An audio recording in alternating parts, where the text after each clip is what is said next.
அனைவருக்கும் கழக செய்தி தொடர்பாளர் கவிஞர் கண்ணன்ஜியின் கனிவான வணக்கம்.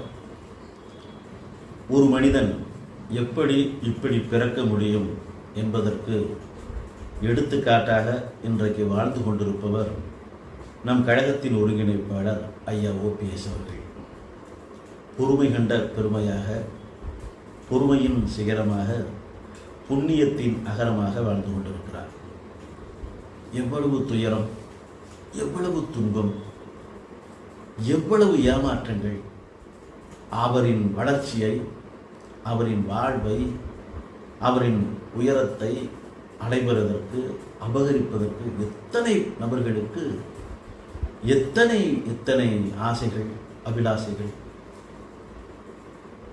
இப்படிப்பட்ட ஒரு மகத்தான மனிதர், ஒரு மனிதன் எப்படி இப்படி பிறக்க முடியும், எப்படி இப்படி வாழ முடியும்?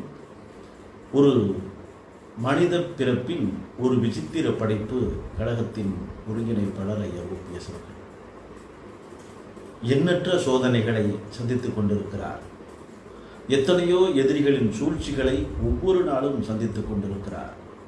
அந்த மகத்தான மனிதருக்கு, மனித புனிதருக்கு ஜனவரி 14 தை 1 பிறந்த நாள் வருகிறது.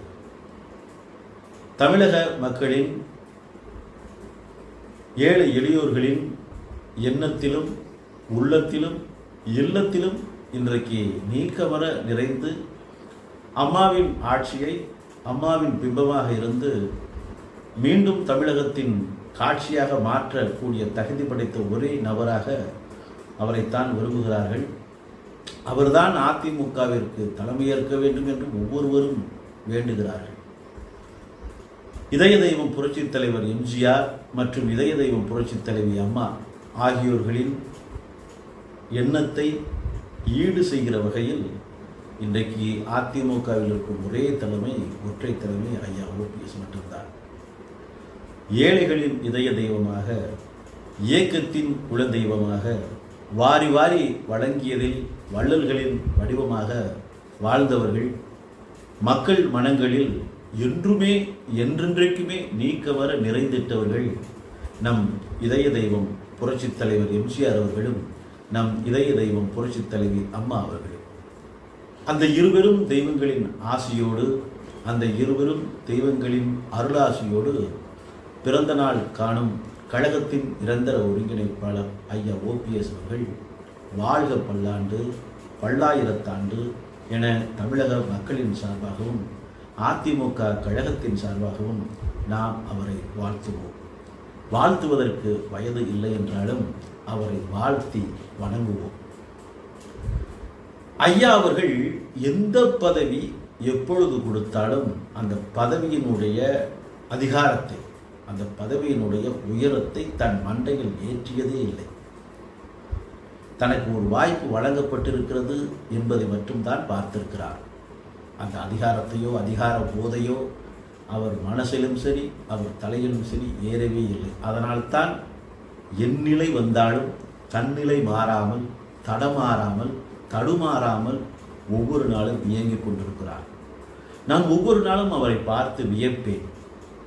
ஒரு மனிதன் எத்தனை சோதனைகளை, எத்தனை வேதனைகளை, எத்தனை சூழ்ச்சிகளை சந்தித்து தாங்குவது மட்டுமல்ல, ஜீரணித்து அதை ஒரு பொருட்டாவே கருதாமல், ராமாயணத்தில் ராமனை போல் பதவி கொடுக்கேன் என்றாலும் சரி என்றதும், இல்லை இல்லை பதவி இல்லை, நீ வனவாசம்தான் போக வேண்டும் என்றும் அதற்கும் சரி என்றும் சொல்லி முகமாறாமல் இருப்பாராம் ராமர்.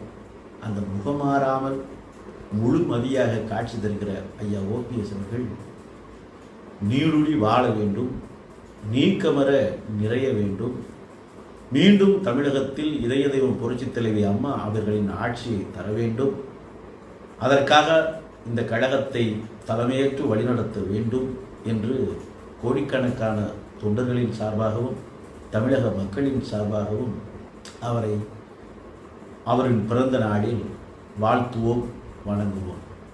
வர்தா புயல் வந்தபோது வாசலிலேயே போய் நின்றார்.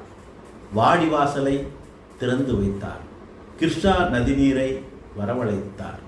இப்படி தான் முதல்வராக இருக்கிற குறுகிய காலத்தில் பல சாதனைகளை தொடர் சாதனைகளை வேதனைகளுக்கு இடையில் சாதித்து காட்டினார். கோட்டான்களும் கழுகுகளும் கொத்தி தின்பதற்காக தயாராக இருந்த சூழலும் தன்னை பழிகொடுத்து இந்த இயக்கத்தை காத்தார். கழகத்தை காத்த காவலர், நமக்கெல்லாம் கிடைத்திட்ட பொறுமையின் சிகரம், புண்ணியத்தின் நகரம் ஐயா ஓபிஎஸ் அவர்கள் வாழ்க பல்லாண்டு பல்லாயிரத்தாண்டு என்று தமிழக மக்களின் சார்பாக வாழ்த்தி வழிபடுகிறேன். நன்றி, வணக்கம்.